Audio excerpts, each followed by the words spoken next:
Good morning. It's good to see this number out. Obviously, it is spring break, both for our younger kids and for the college kids. And so, all right, we'll be picking up in Lesson 8 on Question 3. And I'd sent out questions for Lessons 9 and 10. So we've got today and then 2 more classes. So, Lord willing, we'll get through, for sure, Lesson 9, possibly into Lesson 10. But if we don't get into Lesson 10, that'll leave us 3 lessons for 2 weeks. So that's definitely doable, Norm. And Norm will be taking over at the beginning of next quarter. So before we hit question 3, let's go ahead and run through the 17 time periods again. Before the flood, the scattering of the people, the patriarchs, invasion and conquest of Canaan, the judges, the united kingdom, the divided kingdom, Judah alone, the captivity, return from captivity, years of silence, the life of Christ, early church, and the letters to the Christians. All right, so picking up in question number 3 on lesson 8, it says, what's the answer of David's question in 2 Samuel 6, verse 9? And of course, this is after the situation with Uzzah that we ended with last week. All right, so again, we had talked about the situation with Uzzah last week. So in 2 Samuel chapter 6, in verse 9, David asked the question. So David lived in the stronghold. No, that's for chapter 5. Chapter 6. So David was afraid of the Lord that day, and he said, how can the ark of the Lord come to me? So what's the answer to David's question? Norm? Follow God's plan. Okay. Yeah, we talked about that some last week. I mean, it seems to our, I guess, human minds, good intentions. Uzzah obviously had good intentions, but God had very clearly told them how the ark was supposed to be moved. And so I think that this whole thing just serves as a reminder that God's instructions are always for our good and for His glory. And David obviously is reminded of that key principle in this situation. And I think that the sentiment that we see kind of happening here is something that we see echoed in the New Testament in John 14:15, where Jesus says, if you love me, you will keep my commandments. It's as simple as that. And how is the ark going to come to the presence of Him? Well, you have to be obedient.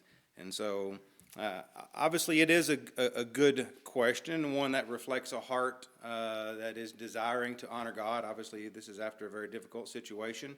And I'm reminded of Ecclesiastes chapter 12, verse 13. The conclusion when all has been heard is fear God and keep His commandments, because this applies to all. So this is a perfect situation, a reminder for us that we have to be obedient. We can't in any way do things on our own and think that we're going to be glorifying God in that situation. Anything else on number 3? All right, question number 4. In 2 Samuel 6, 16 through 23, Michal criticizes David for his enthusiastic display of worship as the ark is brought to Jerusalem.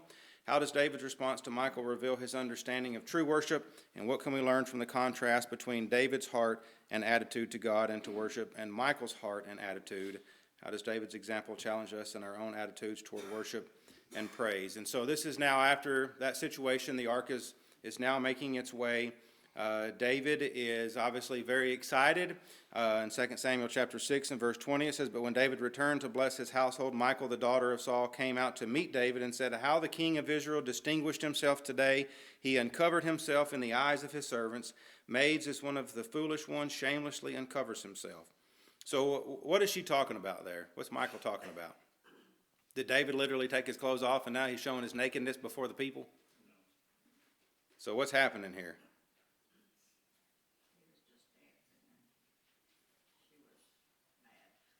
Okay.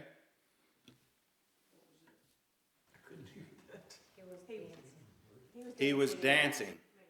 Yeah, and Michal was mad. So what is she concerned with, Norm? She's concerned with appearances. In her mind, in her opinion, he's not acting like a king should act. Whatever that is, in her mind, she thinks that should be.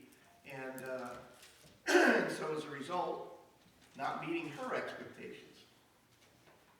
Yeah, I mean, you're the king. You should be honored among the people, and he's basically making himself appear as just one of the regular people because he had stripped himself of all of his kingly attire. And in her mind, you're not acting like a king. You know, how about you act like a king? And what was David's concern? Was it about looking like a king?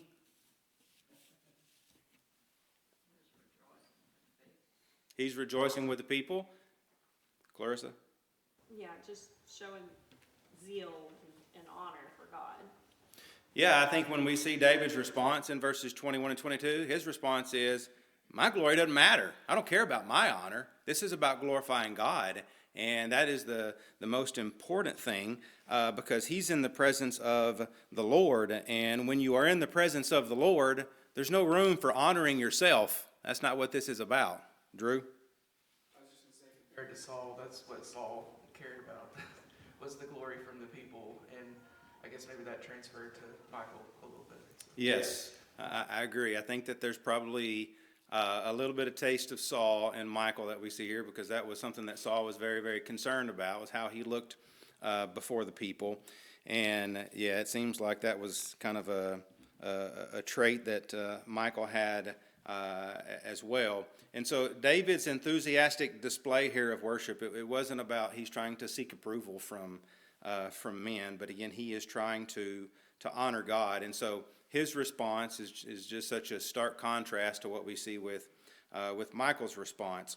But I want us to understand when we talked about Uzzah and you think about that situation, I think that in that situation they were obviously too casual with what they were doing and didn't pay close enough attention and found out that God is going to be revered and he is going to be feared, and so you must approach him with great care and with respect. But then on the other side of this, now with this, Michael really is almost being too casual, and she's almost being too cold toward the Lord, and not recognizing the importance. And I think one of the things that I guess a concern that I have is sometimes we talk about emotionalism, and when we talk about it, we almost draw away any emotion that we have in our worship services. And I think that in those situations we can become too casual or too cold, and we lose our heart. And I think that this is just a good reminder that when we worship, we need to consider if we are engaged, if our hearts are engaged, just the way that we see David, that his heart engaged. Now, I'm not at all implying that now let's all get up and start jumping around and dancing. I'm going to take my suit coat off. And no, but this should be something that is emotional in the fact that we are able to worship our God, our Creator, our Sustainer, and we come together this morning to recognize the death of our Savior, and it's something that we should have emotions in our heart and not just be stone cold. And so I think this is a good reminder for us. Anything else on number 4? All right, question number 5. Why was David's desire to build a permanent house for God a noble one, yet ultimately rejected by God? And how do we see God's sovereignty in deciding the way he is to be worshiped and served? Ken? Well, in 1 Chronicles 28, it tells us that he was rejected because he was a man of war, and that his son would build the temple. Okay. All right, Francis? I said that David's desire was because he had accomplished so much through God that he felt like where his home was, that there should be a home for the tabernacle and for the Lord. But yet the result of all this is God had his own plan, and he had to understand that God's way is the way it's going to be done. And so therefore, I think David realized all that after he got the whole story. Yes. Yeah, and I think that it was a noble thing for him to recognize that here I am living in this nice house. and I want the Lord to have something nice, but God's response is what? Yeah, he's got a plan, but yeah. When I have ever asked you to build me a house, obviously God did have a plan, and I think it goes back to the fact too that up until this point, God's desire was that He dwelt in their hearts. That was the point. Again, not that I think David had any ill intentions for what he was trying to do. I think it was an honorable thing, trying to honor God. But ultimately, that was not God's plan. As Ken said, it was not going to be David that would be the one to do this. It would be, in fact, his son. Todd? It's interesting contrast in Haggai after the captivity. The mindset of God is it time for you to dwell in your paneled houses while this house lies desolate? And so the sentiment is a godly sentiment that you should compare how well are you living versus how high are you honoring the Lord. Yes. Anything else on number 5? All right, question number 6. How does God's promise to David about his lineage and the establishment of his kingdom provide hope and assurance for future generations, and how does this covenant point to the greater fulfillment in Jesus Christ? So I was hoping we would have gotten to this point last week, but we didn't. So I talked about this a little bit before the Lord's Supper last week, but what's the significance of this? Miss Shirley? Well, he told him his house and his kingdom should be established forever before you, and your throne shall be established forever. And of course, it was through David that the lineage of Jesus Christ came. Okay. Norm? Well, no matter which side you look at, Joseph or Mary, they're in the lineage of David. And as the King of Kings and Lord of Lords, that is absolutely the fulfillment of that promise. You know, one of the things that I think is significant about this, I'm pretty sure, and somebody can double check me on this, but I'm pretty sure this is the longest thing that we have spoken from the Lord since Sinai. And obviously this is such a big deal, as I talked about last week, the fact that this is, David has this plan, but God's got a plan. And it is through David that we're going to have this offspring that was going to be an eternal kingdom. And such a great promise that obviously is so important to us, and something that was made so many years ago. And of course we have the ability to see all of this transpiring and all of it happening, and that should do nothing but strengthen our faith and recognition of God's promises. Norm? David is a foreshadowing of what God intended all along, and that is his heart belonged to God. He made a lot of mistakes because he's a human being, but his heart was in the right place, and that was in fact the spirit that pointing towards what the kingdom is supposed to be like there in the New Testament, and what it wasn't, and very lacking in the Old Testament. Yes. Anything else on number 6? So kind of keeping with the same theme, but moving to the Psalms, consider Psalm 16, 89, 110, and 132. How do these Psalms deepen our understanding of how God's promise to David was fulfilled? And what does this teach us about the nature of God's kingdom and the promises He makes to His people?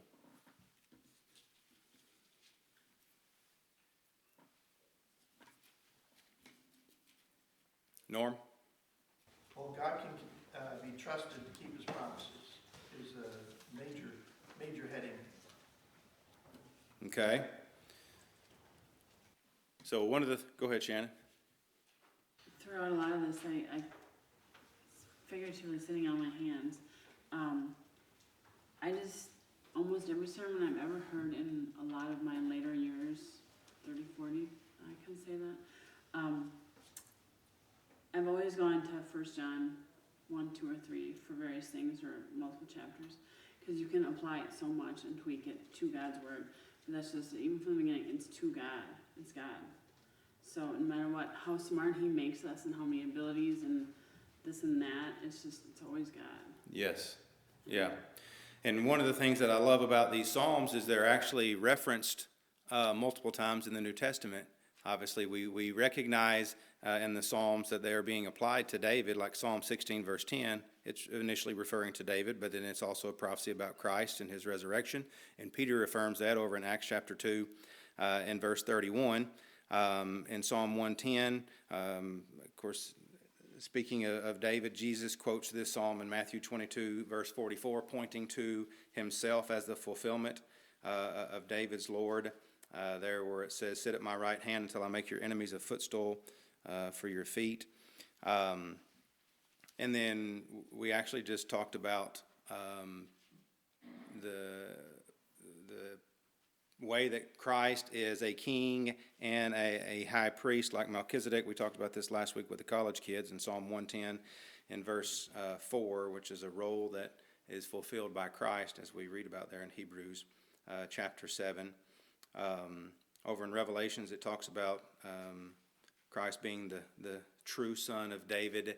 And so we have all of these prophecies. We have 2 Samuel, but then we have all of these in the Psalms where David, of course, has wrote these, but then we have them referred to again and leading us back to that and helping us fully understand the importance and the significance of the covenant and the promise that was made to David and how, in fact, Christ was the fulfillment of that.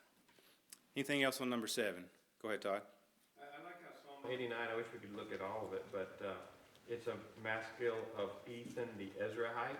And so these aren't all Psalms of David. This is written in the days of Ezra. Of course, the days of Ezra are during the captivity. And they're asking the question in that psalm, like, where's the promise to David? Like, I thought we were going to have a descendant of David on the throne, and they're looking forward to trusting in God that it's going to be fulfilled, that it's going to be an eternal covenant. And it also helped me understand one of the parts of 2 Samuel 7 that I've always struggled with, where it says, I will be a father to him, and he'll be a son to me. When he commits iniquity, I will correct him with the rod of men. And it's like, well, how is Jesus going to commit iniquity? Obviously, he's sinless. But Psalm 89 kind of breaks apart those two parts of the prophecy when it's referring to it. In Psalm 89, verse 30, it says, if his sons forsake my law and do not walk in my judgments, if they violate my statutes and do not keep my commandments, then I will punish their transgression with the rod. And so the 2 Samuel 7 prophecy is really collapsing a lot of thoughts about not only Solomon, but the sons of David that are going to be on the throne, and then ultimately Jesus.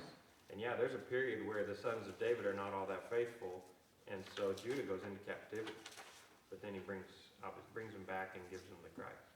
Yeah, I think just showing more, again, the power of God's promises, because, yeah, there's a time period where things are not what they would expect with the promise that was made. And I love a couple of verses before what Todd read there in Psalm 89, verses 28 and 29. My loving kindness I will keep for him forever, and my covenant shall be confirmed to him, so I will establish his descendants forever, and his throne as the days of heaven. And so, yeah, even though Israel's falling short with their kings in this situation, God's promise is not going to be broken because of something that the people are doing, and he is going to fulfill that promise. And Christ is going to be that fulfillment, and he is going to reign forever as the Son of David. Anything else on number 7?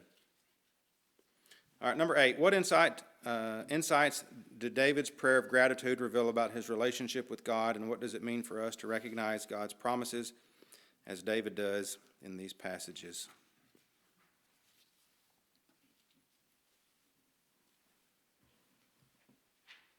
Norm? It showed that David was both humble and loyal, obedient, all those things a good servant should be. And in all of that, though, he continued to have a strong appreciation for God and what God did. He gave God the credit for all these things. And so, as a result, he understood and he believed and acted based on the idea that God's promises are true. They're going to be carried out, and so he's just got to be the good servant. Yeah, I mean, he starts off right off the bat, kind of acknowledging his unworthiness after this promise, this covenant has been made. And so I think that's obviously something that's important, how we should approach him with humility. And I think that David is recognizing and understanding kind of the power and the plan that God has. In verse 22 of chapter 7, for this reason you are great, O Lord God, for there is none like you, and there is no God beside you, according to all that we have heard with our ears. And then David recognizes that the promise is going to extend beyond his lifetime, and he prays for the fulfillment of God's will, that his will would be done. And I think that is also a good reminder for us that God's will is going to be accomplished with what he has spoken. Anybody else on number 8? All right, let's push on to lesson 9.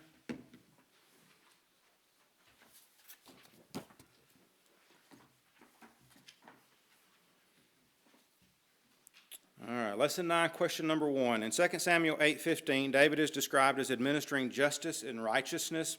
An example of this is seen in David's restoration of Saul's property to his grandson in 2 Samuel 9. Abraham was also commended for these qualities in Genesis 18, verse 19. How does this relate to our responsibility as Christians today, both in personal interactions within the church, personal interactions and within the church, and what are some practical ways we can embody justice and righteousness in our lives, and how does this connect with God's expectations for his people? Ken? Well, I said that David was very concerned with being fair and just in his dealings. He made sure people got what they were entitled to. He also rendered justice to those who broke God's law or did not show proper respect for God's anointed ones. He made mistakes. We know with Bathsheba, for example, Uriah, the transporting of the ark, and also numbering of the people. But his heart was right, and intentions were good, and he repented before God when he realized he was wrong. We too must be righteous and just in all our dealings. Okay. And I cited 2 Corinthians 8, verse 21, and Romans 12, verse 17.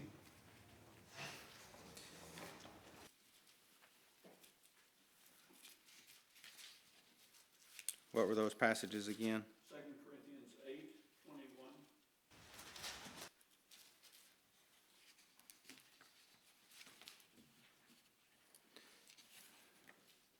And what was the second one? Romans 12, 17. I got like 4 pages of notes on this question, and I was going through looking at all of my passages to see. 2 Corinthians 8:21 says, providing honorable things, not only in the sight of the Lord, but also in the sight of men. And also Romans 12:17 is, repay no one evil for evil. Have regard for good things in the sight of all men. Basically says the same thing. Okay. So one of the things that, thank you, Ken, one of the things I do recognize, obviously David is king, and there are certain things that he has to do in fulfilling that responsibility. But one of the things that we see even in 2 Samuel 9, there wasn't a law that he was trying to fulfill in giving this land back to Mephibosheth. I mean, this was just him being showing justice and righteousness in his dealings here. And as Ken pointed out, this is the way that he lived his life, and it is also a way that we should as well. One of the passages I had was Micah chapter 6 and verse 8, which kind of outlines how we should be, we should embody this justice and righteousness by treating everyone with fairness. And one of the words that I keep coming back to is integrity. I think that is something that describes David very well, something that we've talked about with the young men and the young ladies. But in Micah 6 verse 8, it says, He has told you, O man, what is good, and what does the Lord require of you, but to do justice, to love kindness, and to walk humbly with your God. And with all of our studies of David, I think that embodies who David was, and it should embody who we are as well. And this isn't just when we're here within these 4 walls, okay, well, let's treat each other, with justice and righteousness. But this is in the workplace. It's in our family relationships. It's when we're dealing with people out in the community. It should be what our character is as a whole. that we are treating everyone with the same thing. And I think, of course, it could go back to the golden rule: treat everyone the way that you want to be treated. I think that David did that very, very well most of the time. Anything else on number 1? Francis?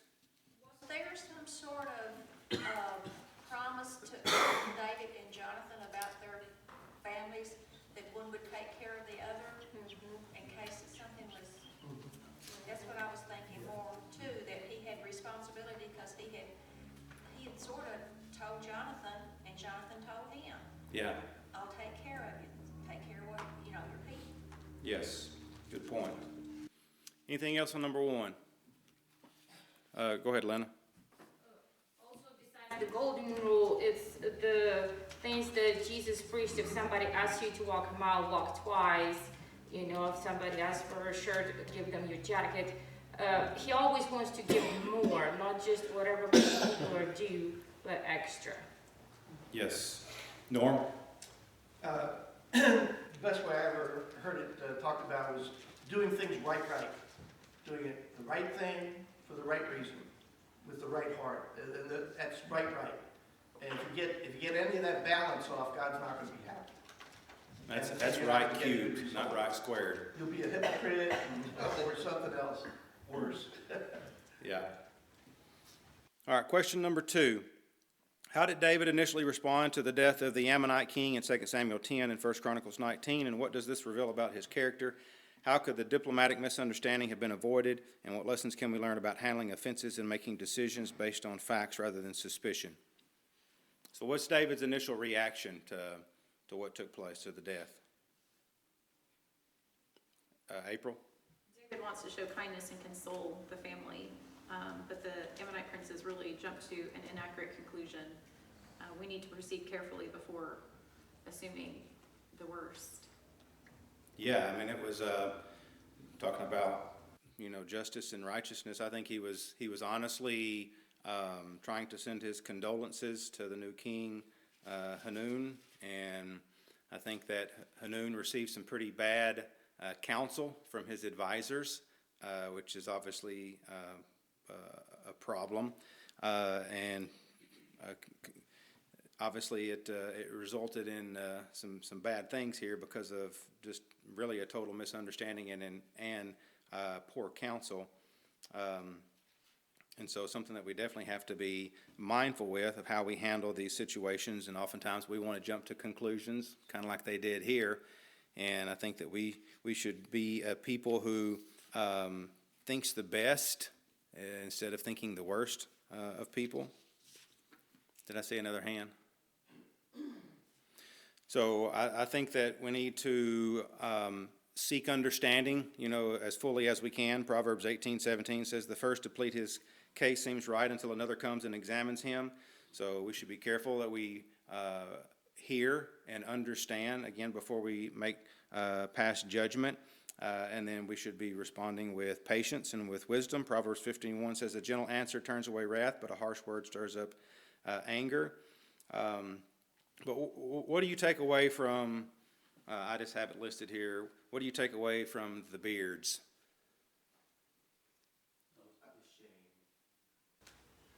And what do you take away from the way David handled that situation? So obviously the king cuts off half of the beards of David's men, the ones that his ambassadors that he had sent to send these condolences. And what is that a symbol of?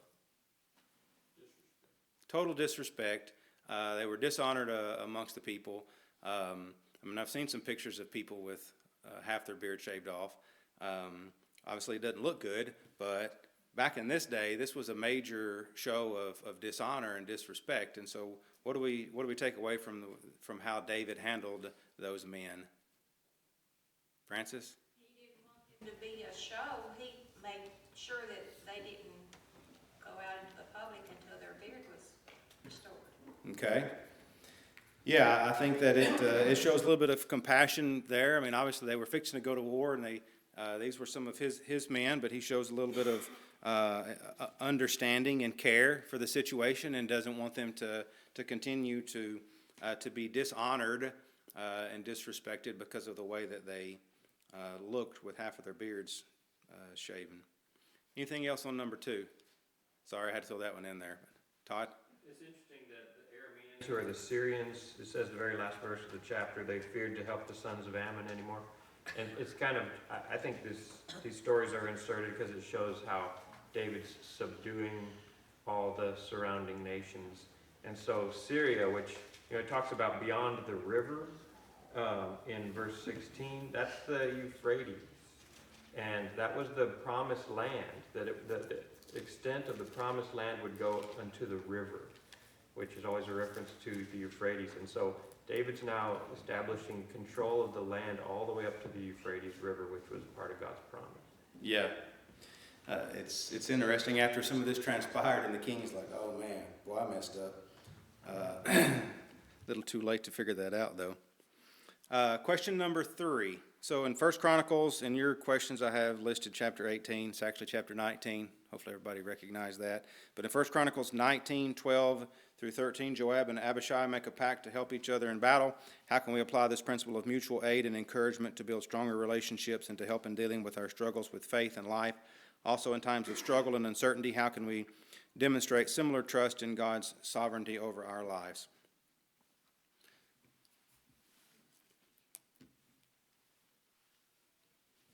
So David obviously is ready to defend his kingdom. So the Ammonites prepare to go to fight with David. After they had done this to David, messengers. And initially it doesn't look good for David's army. The Ammonites, of course, they hire the Syrians, the Arameans, to join them in battle. And then in verse 10, we read that Joab sees that the battle is in front of them and behind them, so they're surrounded. All right, this is not a good situation. And I think oftentimes in that situation, we would probably melt under the situation. But what we really see from Joab and even Abishai here is, even though the situation looks hopeless, I think that they are leaning on each other and ultimately leaning on God.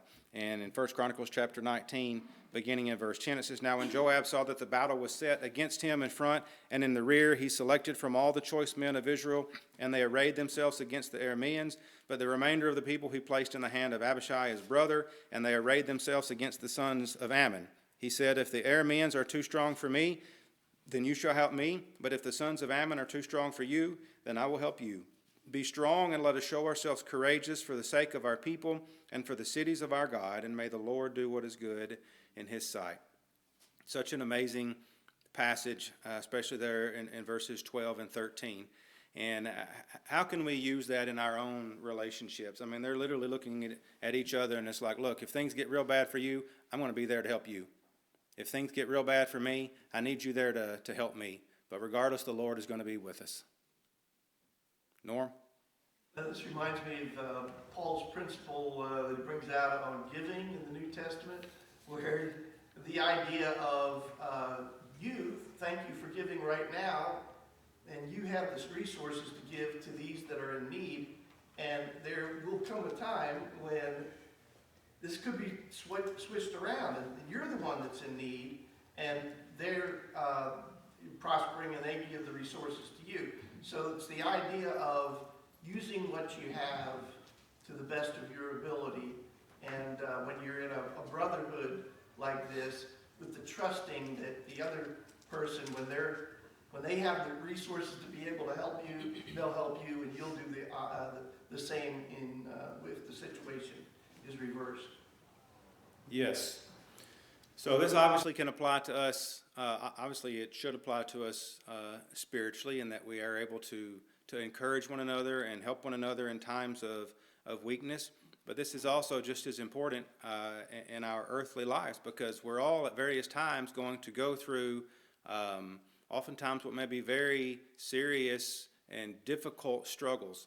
And the fact that we have each other to lean on, and we need to be that. We need to be a Joab or an Abishai for one another, where you can tell the other person, I've got your back. I know that this is hard, and I know that things are going to just be difficult, but I'm here for you, and you know what? The Lord is going to fight with us, and we're going to be able to overcome. So this mutual aid and mutual encouragement is definitely something that we need to take advantage of. Anything else on number 3?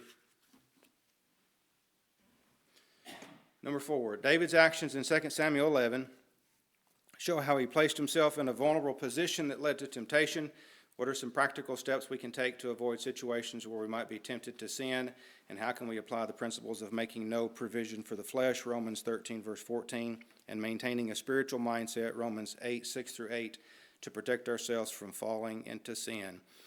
So this is obviously one of the most well-known stories that we have of David. And just right off the bat, what do we recognize as the problem there in 2 Samuel chapter 11? Clarissa? Well, he wasn't where he should have been anyway. He was not on the battlefield, I guess during battle times, which leads him to be at home and probably too much time on his hands. He becomes bored and distracted, and that makes it hard to avoid temptation. Okay. There's a saying, idle hands are the devil's workshop. And I don't think that, verse 1 is just there. I think it's very obvious when it ends with, but David stayed at Jerusalem. That's a problem. All right. This is a time when the kings they're warring, and the king should be with his people, and David was not. And so, yeah, he's got this idle time. And if you want to talk about idleness and it being a problem, you can go look at 2 Thessalonians chapter 3, verses 6 through 12. And I think that that's one of the reasons why the Lord wants us to stay busy. And that saying of idle hands are the devil's workshop, that's not a Bible passage, but the principle is there, and it makes it a whole lot easier for us to get into bad situations whenever we are lazy and idle. So that's a problem, but then we see the sin. And was there a problem with David being on the roof? Was there a problem with Bathsheba bathing on the roof? So there doesn't seem to be any indication that there was necessarily a problem with that. Obviously, I think this was something that was normal. There's no air conditioning. So David, oftentimes they would go to the roof and cool off. Where he's at, he's obviously going to be on a higher level than any of the other houses that are around. But where did the problem start? Norm? He concentrated on what was good. He didn't turn away. And we've all been in embarrassing situations, and your first reaction most of the time is and should be to turn away from it and to try to get out of the embarrassing situation. But he was drawn into it and focused on it, and that's where he started the sequence of the temptation to the lust to the sin.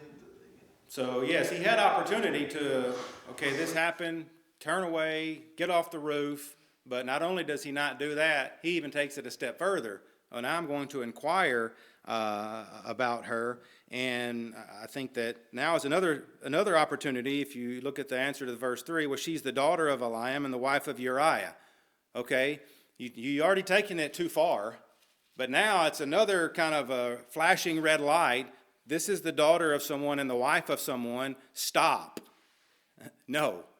He pushes right through that one as well. And so he's got all of these opportunities to do the right thing, and at each step he does not. Norm P.? Uriah was also one of his mighty men, one of his named loyal servants. And so it's like all the red flags were there. But if David had been where he was supposed to be, because the chapter starts out with, in this time of the year, when the kings go out to war. But David was not out there.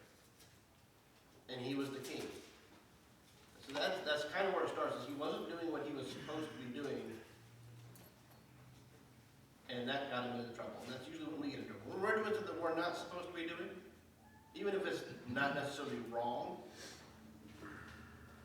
that's when we run into situations that now he's looking at somebody who's a trusted, loyal servant, one of the people he put, I have mighty men in here. Uriah the Hittite is one of them. You should know his name. Like that was something that was done a few chapters ago when it listed all those people out. And here's his wife. And like I said, that red flag just went poof. Yep.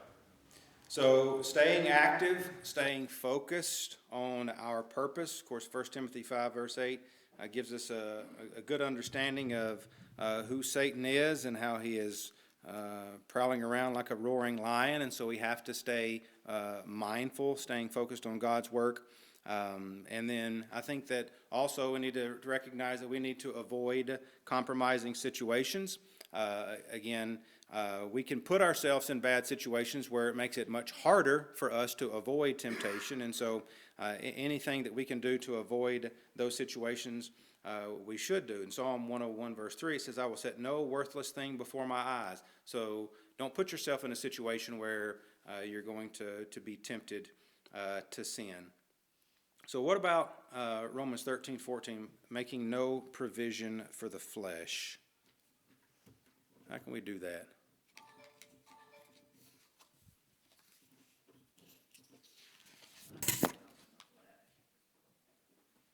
Say that again. We're not to live in the flesh. Okay, so not to live by the flesh, but to live by the Spirit. James 4, verse 7, resist the devil. Okay. Flee from him. So I think that part of this is this idea of actively removing opportunities for sinful desires to take root in our heart. And again, it kind of goes back to avoiding these compromising situations, but make no provision. Don't put yourself in these situations, and recognize your own weaknesses. Hold yourself accountable, and hopefully you have others in your life that will help hold you accountable as well. But we all know our own weaknesses, and we can put ourselves in compromising situations, providing for the desires of the flesh, and we can't do that. All right, we didn't quite make it, so we'll pick up with question number 5 on lesson number 9 next week. Thanks, everybody.